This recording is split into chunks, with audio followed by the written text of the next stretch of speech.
by welcoming Nicki Clarkson, who's going to be talking about building connections. So this idea of a library welcome for academic and research staff. And Nicki is from the University of Southampton. Hello, everyone. It's lovely to be here today talking to you about something we implemented last year to welcome our new academic and research staff when they start at the University of Southampton. Oh, just wait for the slide to move on. Okay, when we tried this, the slides were, oh, there we go. There we go. Now's the slides working. So just a bit about the University of Southampton, which is not actually in the northeast. It's about as far south as you can get in Great Britain. We are a large teaching and research university. And from the library point of view, we've got 4 different libraries on 4 different UK campuses. So we've got different populations of staff and students, all with different requirements. I feel like I've worked at the University of Southampton forever. I actually started here as a library assistant when I finished university, which was at the University of Southampton. I'm currently an engagement librarian, which I love because we work across different themes. And I am in the theme of curriculum engagement, which comes down to undergraduate support, really. So the teaching of library research skills, how to find information, evaluate information, how to reference, all those sorts of things. And I also work in the open research team, helping our researchers, academics make their journal articles and books and monographs open access. One key part of my role is that I am the liaison contact for the schools of biological sciences and chemistry. So I attend their staff student liaison committee meetings. They tend to come straight to me if they've got any queries. What I love about these 2 schools is they're fairly small. So I know a lot of people there. So I really do get that personal contact. We have the opportunity for hybrid working. So at the moment, I am on campus in the library on our main campus. But if I want to, I can choose to work from home for up to 3 days a week. At the moment, I'm mostly working on campus because I've got 2 teenagers at home. And if I'm there, I tend to be trying to give them jobs to do. So they prefer it when I'm here. And I like being able to have adult conversations. If anyone is still using Twitter or X, I would love to be able to chat with you on Twitter. My username is at the bottom there. It's Nicki_SottenLib. If you have any questions or you want a refresher of anything that I say, please pop them in the chat and I'll happily answer them. Okay, so obviously, because I'm an engagement librarian, one of the things that we're very keen on is active learning, which means the participants get involved. One of the techniques we use when we're teaching students is these interactive polls, so things like Vvox or Mentimeter. So please could I ask you to either go to vvox.app and then type in the ID number that's there on the screen, which I will also paste into the chat. Or if you've got a mobile phone, you can just scan the QR code. And I'm just going to do that as well so that I can check that it's working. And it will open up with the first question, which is, does your library contact new staff with a welcome message? Now, I realize that not everyone here works in an academic library. So this question, if you can tailor it to suit your situation, then do. If not, please just put it as not applicable. And I'll just keep an eye on the Vvox to see the results that are coming in. So we've had 28 responses so far, 30, 31. They're all still coming in. So I'll just wait for that to settle down, see if it looks like everybody has finished. We're up to 36. Oh, sorry if the Vvox isn't working. Yeah, please use the chat instead. So the question is, does your academic library contact new staff with a welcome message? And the options in Vvox are yes, clear cut, yes, but, because there's always nuance to things, no, I'm not sure, or not applicable. But if you want to create your own category, that's absolutely fine. Okay, I'm just going to give it another 10 seconds and then I will stop the poll. Okay, closing the poll. And looking at this, you can see, well, sorry, everyone except Louise can see that we've had 39 responses. 43.59% of people said yes, which is great to hear. We've got 12.82% yes buts, 20% no, 15% I'm not sure, and then just over 7% not applicable. And then we've got one more question. What are the key things that you would like new teaching and research staff to know about the library? Please list no more than 5, and that's just because it will display nicely when I look at these afterwards. And if you're not in an academic library, just put what you think that you would like to know if you were a new member of teaching or research staff starting at a university that you haven't worked at before.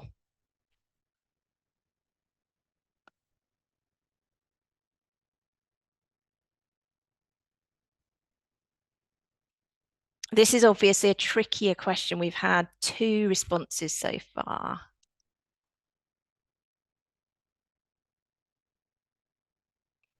And one more answer to the first question in the chat, which is a no, but staff do have to contact the library. Oh, that's interesting. So rather than the library reaching out to the staff reach out to the library as part of their induction. Okay, we're up to 11 responses.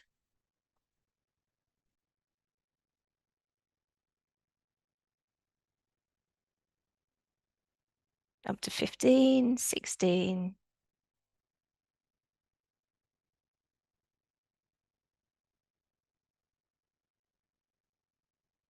25, 26.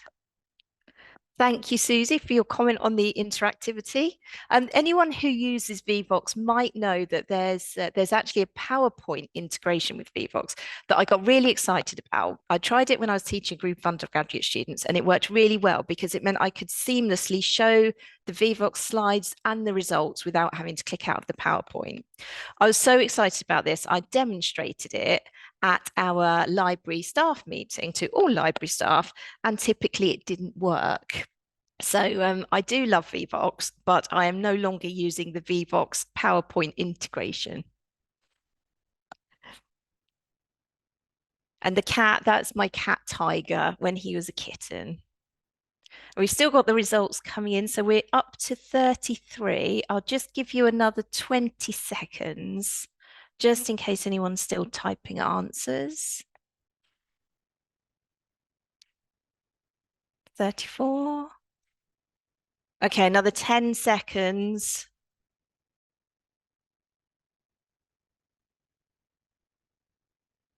Okay, and I will close that poll. So we have had 36 answers. If anyone has got Vivox open, you will be able to see the results. I'll just read through some of them. How to order new items, how to arrange teaching sessions for students, how to contact the research team, library subject guides, copyright, digitization, online services, range of resources, how to register. Yeah, right back to basics. Library one-to-ones and workshops, key resources for subject area, who the librarian is, that we can deliver teaching or on research and referencing skills. Yeah, absolutely. Ordering books and e-resources. Quite a lot of themes here. The academic liaison librarians or equivalent roles are there, and you do teach research skills, reading lists, key resources, skills sessions, student support, how to join the library, open access compliance, copyright, lots more on who is my liaison librarian. So that's really interesting for me to see the commonalities in a lot of those. And I don't know about you, you might have found it hard to narrow it down to just your top 5. This is one of the issues that we had when we were putting together our service. So the issue we had is, although we've been great at welcoming students historically, for many, many years, we haven't had anything consistent for academic and research staff. So students very easy to contact. We see them at open days, we see them at visit days. They get a message when they before they start. The library is embedded in all of the induction material. For some academic and research staff in different departments, they've been receiving a personalised welcome for years because they're welcomed in as, say, a departmental newsletter. And then that comes to their engagement librarian, and the engagement librarian will reach out to contact them. That didn't happen across the entire university. And the reason that happened is because it was really hard for us to get hold of lists of new starters. We tried this many a time, but the way our structure works is nobody really had responsibility for it. So it never really became a priority for any one team. And then we realized that we could use Pure to get these reports, which would be very quick, very easy to do. Some of you, I'm sure, are familiar with Pure. So Pure's our current research information system that we buy from Elsevier. We use it to store records of all the research activities, inputs, and research outputs, etc., for all the researchers at the university. It feeds out to our public-facing institutional repository, and it also feeds the staff profile pages. So that's a really good carrot for getting staff to add their content. The great thing about it is that it interacts with other university systems, which means that we can use Pure to draw the new starter information from a different system. So once we realized that that was a possibility, I was given permission to go ahead with this task, which was to create a welcome or induction email for new staff on the research, education, and balance pathway. So that's research and teaching across the whole university. And it would be a quite short, concise email because we know people aren't going to read more than a paragraph, but it would link through to some web-based content that we're calling the learning object, that will give these new starters the basic information they need about the library right from the start. So we began planning this in April last year, and then we launched it in October. When it came to designing the web-based object, we had input from all areas of the library. What we found was that lots of different people in the library rightfully thought that they're doing some great stuff and they wanted to showcase it all to everyone right from the start. So our teams are divided up into collections, technologies and systems, user experience and partnerships, engagement and innovation. Our digital scholarship team we recommended that we use ThingLink as the software because the university has a subscription to it and it's quite flexible in terms of how we can make it look. So they came up with 3 designs for us. Oh, sorry, let me just go back. So this was our first design, which they called the lollipop. The reason we had this one suggested is because it mirrors a similar design we have for a student guide, which is kind of a pathway through their journey of using the library. We decided against this one because we wanted it to look very different from the student one so that people are very, clear right from the start what they're looking at. So design number 2, the panel design, this is the one that really brought home to us. We are trying to tell people far too much right from the start. Let's go away and strip it back. So that was part of my role, and we managed to get it down to these more concise areas. But again, we didn't quite love this template. So design number 3, which is the spider. This one, generally everyone liked it right from the start, but we thought it could do with some improvements. So our final design is this one.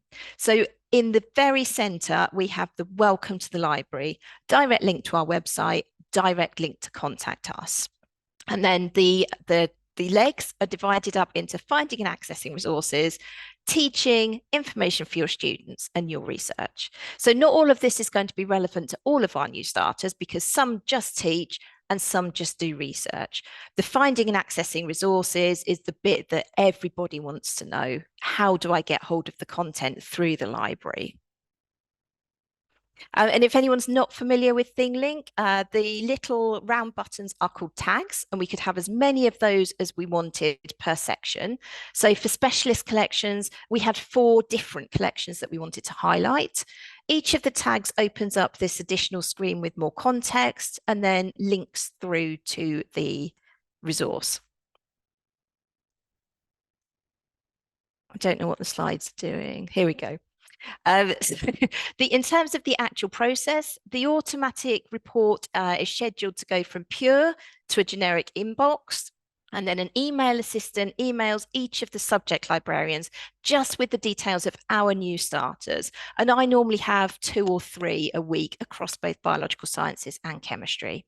And then the engagement librarians send an email, and we've created a template that we can use if we want to, or they can write their own content. We're not prescriptive.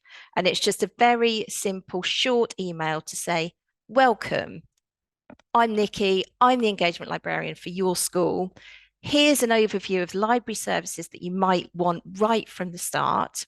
If you would like a short introductory meeting, Teams or Campus, please get in touch. I'm always happy to help. And we've had a great response from this. So our future plans for this: continue to evaluate, check that people are using the ThingLink, check if we're having increased engagement, check that it's worth us putting the time in sending the emails. Obviously, we want to make sure it's all relevant, so we'll be regularly reviewing the ThingLink. And then potentially we could extend the scope. So at the moment, we only contact staff on a new education, research or balance contract who are new to the university. But it might be useful if somebody's changed role within the university, or if they're on different pathways. So they're not teaching or research, there may be professional services, or they're a technician. And then we'd need to create different ThingLinks to support that. So definitely it has been worth it. I put this together about 3 weeks ago. We'd sent the email out to 214 new starters. This is just a snapshot of some of the analytics from ThingLink. So you can see we had 1,124 views and library search, followed by the library homepage with the top links. And this would have been accessed. We've got a direct link from our library homepage, but also a lot of people do find it from the welcome email. And then just a little bit of feedback as evidence that people are finding it useful. So I think probably about a quarter of the emails we send out, we get a response, which is thank you very much. And then maybe for half of those, we get somebody reaching out to say, yes, I would really love to have a meeting, or I'd love to have a chat, or please, will you answer this question straight away? So in summary, we really enjoyed the process of putting this together, and it seems that it's been really valuable and really well received. We did go through user testing, which I totally forgot to mention. So it wasn't just librarians going, oh, we think this is great. We did actually test it on academics. So just some more feedback there. And thank you very much. If anyone has any questions, please do pop them in the chat and I will answer them. Thank you very much, Nicki. That was really good to hear it, actually, because as an academic myself, I sort of sit in a funny place, really, and you think, what a sensible idea, and the way that Pure can actually pull in that information. I think it's like, what a wonderful opportunity to reach out, because it's sometimes the challenge, isn't it? Trying to get to the academics who are hidden away, and actually get them to engage with the library and ask the questions they need to. So yeah, absolutely. Just one more comment. One of the people that one of my biological science academics that I met, who has taught and researched in America and Australia, we met for coffee and he said to me, this is the first time I've ever spoken to a librarian. So it just goes to show that it obviously isn't being done as standard anywhere, and it definitely works for us.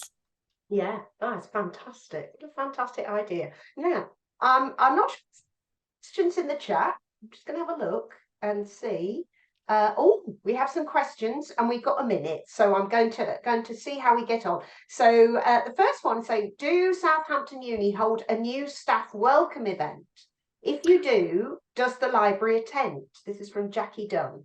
We don't, just because staff start throughout the year There are various different events, but it's more like, come on a stroll around the campus. And then everyone gets an induction pack, which is this is what you need to do about the different areas. But there's nothing that we as a library have the opportunity to get involved in a central induction or welcome event. Okay, thank you. And one more, I'm going to just squeeze in. How would you identify other staff, for example, professional support staff? At Newcastle, our HR department send us Excels of the new starters to tailor our communications to.